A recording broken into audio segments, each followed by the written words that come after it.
నమ శివాయ. ఆంధ్రదేశం పట్ల అనురాగం. ప్రసిద్ధ పత్రికా సంపాదకులు నీలంరాజు వెంకటశేషయ్య గారు స్వామివారి అంకిత భక్తులలో ప్రముఖులు.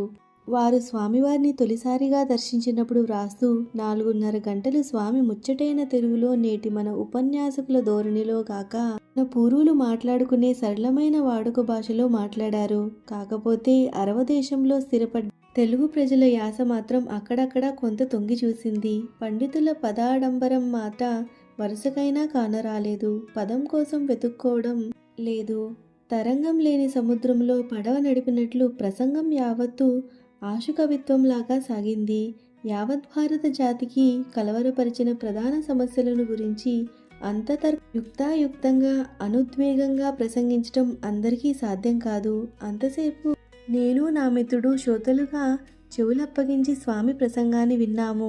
ఆ స్వామి మాట్లాడిన శైలిని చూస్తే శ్రీ చంద్రశేఖరేంద్ర సరస్వతి స్వామి తెలుగువారే అన్న అభిప్రాయం కలిగింది. వారు కన్నడిగులు అని తర్వాతనే తెలిసింది అని రాశారు.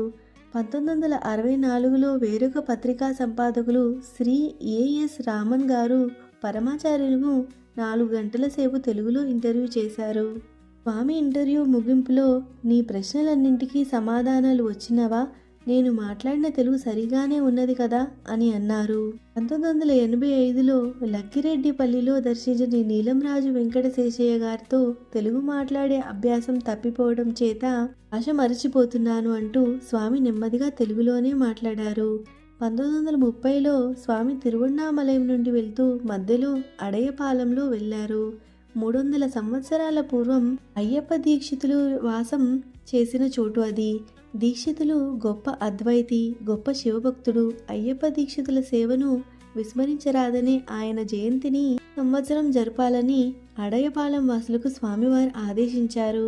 ఆచార్య స్వామి తన బోధలలో ఇలా చెప్పారు.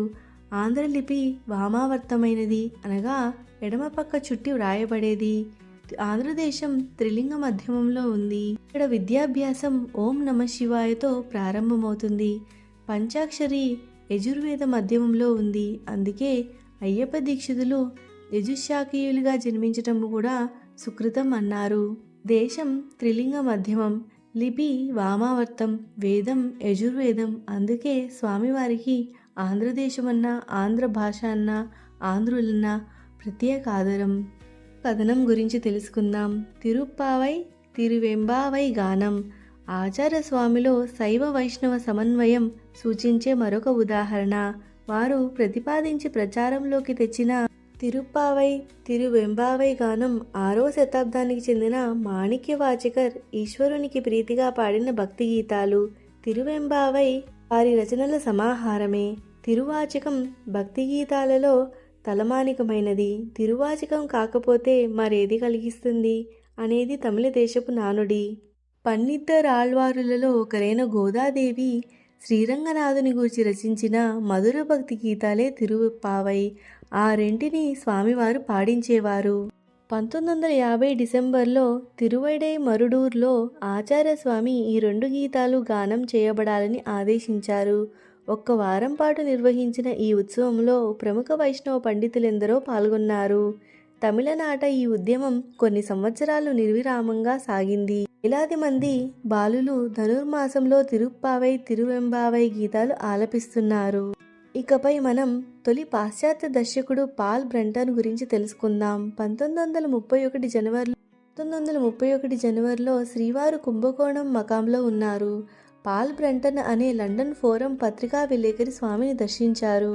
భారతదేశంలోని మహాత్ములను దర్శించి ప్రయోజనం పొందాలనే తలంపుతో దక్షిణ భారతదేశానికి వచ్చి మద్రాసులో బస చేశాడు. సుబ్రహ్మణ్యం అనే రచయిత ఆయనకు పరిచయమైనాడు. దేశంలో పలు తావులు సంచరించినా తానాశించిన లక్ష్యం నెరవేరనందున నిస్పృహకు లోనైనానని, తిరిగి స్వదేశం వెళ్లే ఆలోచనలో ఉన్నానని సుబ్రహ్మణ్యంతో తన ఆవేదన వెళ్లబోసుకున్నాడు పాల్ బ్రంటన్. వెంకట్రమణి తన గురువైన కంచిపీఠాధిపతులు ప్రస్తుతం కుంభకోణం మకాంలో ఉన్నారని, వారు తప్పక మార్గం చూపగలరని పాల్ బ్రంటన్కు నమ్మవలికాడు. పాల్ బ్రంటన్ అంగీకరించి మరునాడు వెంకట్రమణి వెంటరాగా ఆచార్య స్వామిని సందర్శించారు. స్వామిని దర్శించిన తొలి విదేశీయుడు ఇతడే. స్వామి ప్రసన్న వదనాన్ని, ఆయన అపార విజ్ఞానానికి ముగ్ధుడైన Paul Brunton search in secret India గ్రంథంలో ఇలా రాశారు: శంకరాచార్యులు పోప్ కాదు, హిందూ మతంలో అలాంటిది లేదు. అయితే ఆయన గొప్ప దేశికుడు. యావత్తు దక్షిణ భారతానికి ఆయన మాటే వేదవాక్కు. మౌనంలో ఉండగా స్వామిని నేను దర్శించాను. ఈ పొట్టి మనిషి కాషాయ వస్త్రాలతో తన భారాన్ని దండంపై మోపి ఉన్నారు. ఆయన 40వ పడిలో ఉన్నాడని తెలిసింది. కానీ ఆయన నెరిసిన శిరోభాగం నన్ను ఆశ్చర్యపరిచింది. వర్చస్సు కానవచ్చే ఆయన ముఖార విందం, నల్లని నయనాలు అసాధారణ వెలుగును విరజిమ్ముతున్నాయి. మధ్యయుగంలో క్రైస్తవ చర్చికి చెందిన తపోధనులు సరసన చేర్చదగిన వారుగా నాకు వారు గోచరించారు. పాశ్చాత్యులు ఆయన నయనాలను పరిశీలనగా చూచి స్వాప్నికుడని భ్రమించవచ్చు. కానీ ఆయన నయనాల్లో స్వాప్నికత కంటే అతీతమైనదేదో కనిపించింది. స్వామి బ్రంటన్కు చివరి మాటగా భగవాన్ రమణ మహర్షులొకరే తనకు దారి చూపగలరని, ఆయన ఆదర్శం చేయకుండా భారతదేశం వదిలి వెళ్ళనని బ్రంటన్కు ప్రమాణం చేయమని స్వామి కోరారు. స్వామి చెప్పిన రీతిగా పాల్ బ్రంటన్ భగవాన్ మహర్షి పట్ల సమ్మోహితుడై భగవాన్ ఉతివేలంగా ప్రశంసించి నా అరుణాచల అనుభవాల్లో అక్షరబద్ధం చేశాడు. భగవాన్ రమణుల గురించి తెలుసుకుందాం. విశ్వమంతా వెలుగును ప్రసరింపచేసిన అరుణాచలం, కాంచీపురం, పుదుచ్చేరి కేంద్రాలు తమిళనాడులో విలిసిల్లి దక్షిణ దేశాన్ని పావనం చేశాయి. భగవాన్ రమణులు మహాజ్ఞాని, తనను అత్యాశ్రమిగా పేర్కొన్నారు. కాగా కంచి పరమాచార్యులు కర్మయోగి, ఆదిశంకరుల అసలైన ప్రతినిధి. భగవాన్కు ఏ నియమాలు వర్తించవు. పరమాచార్య కఠోర నియమాలకు బద్ధుడు. అరుణాచలంలో చాతుర్మాసం సందర్భంగా పీఠానికి చెందిన భక్తులు భగవాన్ సందర్శనానికి శ్రీ రమణాశ్రమం వెళ్లేవారు. వారిని ఆచార్య స్వామి శిరస్నానం చేసి గాని పీఠంలోకి రానిచ్చేవారు కాదు. ఆ విషయం భగవాన్ రమణ భక్తులు తెలియచేశారు. భగవాన్ స్వామివారి చర్యను గర్హిస్తారని, ఆశపడిన భక్తుల భావనకు భిన్నంగా స్వామివారి నిర్ణయం 100కి 100 పాళ్ళు సరి అయినదేనని తెలిపారు భగవాన్. ఒకసారి భగవాన్ తనకు స్వామితో సమావేశం జరగలేదు కదా అని విచారం వ్యక్తం చేసిన భక్తులతో మేమిరువురం వేరుగా ఉన్నదెప్పుడు అని ఎదురు ప్రశ్న వేశారు. రమణ భక్తుల పట్ల స్వామివారి ఆదరం ఎలాంటిదో కనకమ్మ గారి ఉదంతంతో విశదమవుతుంది.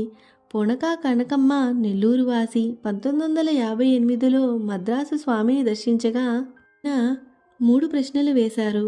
తిరువణ్ణామలలో ఏకాంతవాసమేనా, స్వయం పాకమా, వేదాంత శ్రవణమా అన్న ప్రశ్నలకు అవునని సమాధానం విని ఆనందించి స్వామి కనకమ్మను ఆశీర్వదించారు. కావ్యకంఠ గణపతి ముని భగవాన్ రమణ మహర్షి అంకిత భక్తులలో అగ్రగణ్యుడు. వేదవిధుడైన తీవ్ర సంస్కరణవాది. కాగా ఇప్పుడు స్వప్న దర్శనాల గురించి తెలుసుకుందాం. గుంటూరు జిల్లా చందవోలులో తాడేపల్లి రాఘవ నారాయణ శాస్త్రి గారనే మహనీయులు నివసించారు. వారి తండ్రి వెంకటప్పయ్య శాస్త్రి గారు మహాభక్తులు. ఇది పరమ నైష్టిక కుటుంబం. ఏమాత్రం అనాచారం భరించలేరు. దేశం పెరిగిపోతున్న అనాచారాన్ని సహించలేక ఆయన కృష్ణలోనో గోదావరిలోనో దూకి ఆత్మహత్య చేసుకుందాం అనుకున్నారు. ఆచార్య స్వామి కలలో కనిపించి స్వామివారిని వారించారు. కొంతకాలానికి శాస్త్రి గారు స్వామి దర్శనానికి వెళ్ళగా మీ ప్రయత్నం ఏమైంది అని హాస్యపూర్వకంగా ప్రశ్నించారు స్వామి. గారికి వెంటనే స్ఫురించకపోతే ఆచార్యుల వారే అదేనండి ఆత్మహత్య ప్రయత్నం అన్నారు. స్వామిగారు వినయంతో మీరు కూడదన్నారు కదా అన్నారు. తర్వాత స్వామి తన స్వహస్తాలతో ఒక శాలువాను శాస్త్రి గారికి కప్పి ఇకపై ఏ అనాచారం మిమ్ము అంటదు అని ఆశీర్వదించారు. హైదరాబాదులో మరొకసారి శాస్త్రి గారు స్వామివారికి పంచరత్నాలు సంస్కృతంలో సమర్పించారు. సమయానికి ప్రధానిగా పనిచేసిన శ్రీ పివి నరసింహారావు గారు సంస్కృతంలో 5 శ్లోకాలు స్వామిపై వ్రాసి చదివారు. దానిలోనున్న కొన్ని తప్పులు సరిచేసుకోమన్నారు స్వామి. పివి గారు శాస్త్రి గారి రచనల్లో తప్పులున్నవి కదా అన్నారు. స్వామి కల్పించుకొని కవిత్వంలో నడువడిలో ఆయనకు తప్పనేది ఉండదు అన్నారు. స్వామిగారి తండ్రి రాసిన రామకథామృతంలోని ఒక పద్యం స్వామి చదవగా శాస్త్రి గారు ఆశ్చర్యపడి అచ్చంగా వారి తండ్రి వారు ఎలాగే చదివేవారు అని తెలిపారు. స్వామివారు శాస్త్రిగారి శరీరం చాలించినప్పుడు చితిపై నుండి వెలువడిన అగ్నికీలలు అమ్మవారి ఆకృతిలో వెలువడ్డాయి. ఆ దృశ్యం పత్రికలు ప్రచురించాయి.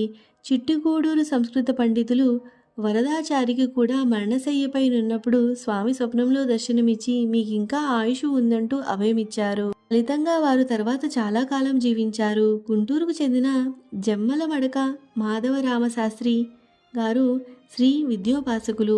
స్వామికి అంకిత భక్తులు. స్వామివారికి అతి సమీపంగా ఉండి వారి పూజా విధానాన్ని వర్ణించారు.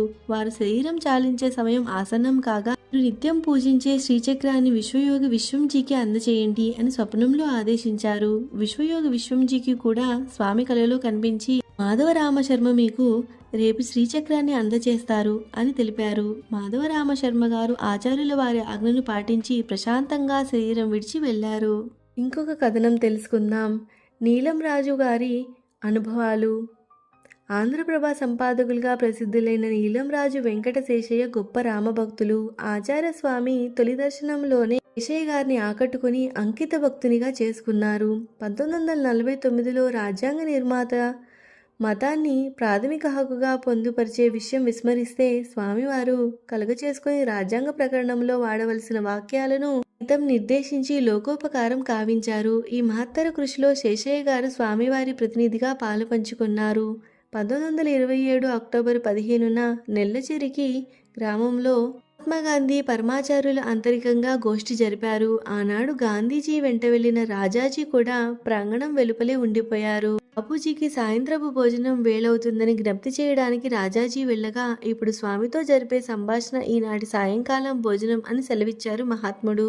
1927లో బాపు స్వామిల మధ్య జరిగిన గోష్ఠి రహస్యాలను వెలువరించమని పలుమార్లు కోరిన శేషయ్య గారికి 1985లో కడప జిల్లా అక్కిరెడ్డిపల్లిలో స్వామి ఆనాటి సంభాషణ వివరాలు తెలిపారు. అంతకు కొంతకాలం క్రితం హత్యకు గురైన ఆర్య సమాజ నాయకుడు శ్రద్ధానంద గురించి వారిరువురు చర్చించారు. చివరగా మహాత్మాగాంధీ స్వామితో తనకు కూడా అలాంటిదే సంభవిస్తే హంతకుని క్షమించే ఔదార్యం కలగాలని నానని తెలిపారు. అలా ఉండగలిగితే మంచిదే అని స్వామి అభిప్రాయం వెలుబుచ్చారు.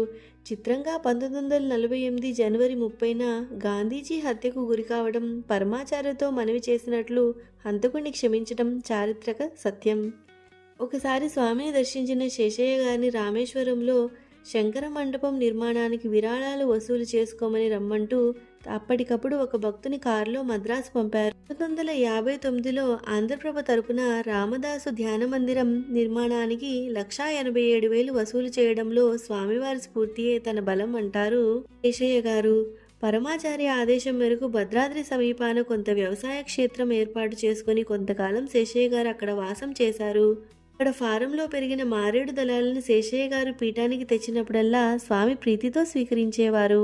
1964లో శేషయ్య గారి రెండో కుమారుడు మురళీధర్ ఊపిరితిత్తులకు సంబంధించిన వ్యాధి కనిపించింది. నెల్లూరు ఆసుపత్రిలో ఆపరేషన్కు అంతా సిద్ధం చేసుకున్నారు. ముందుగా ఆచార్య స్వామి ఆశీస్సులకు కంచి వెళ్లి వారిని దర్శించుకున్నారు. రాత్రివేళ లాంతరు వెలుతుల్లో స్వామి మురళీధర్ వక్షస్థలం వైపు చూశారు.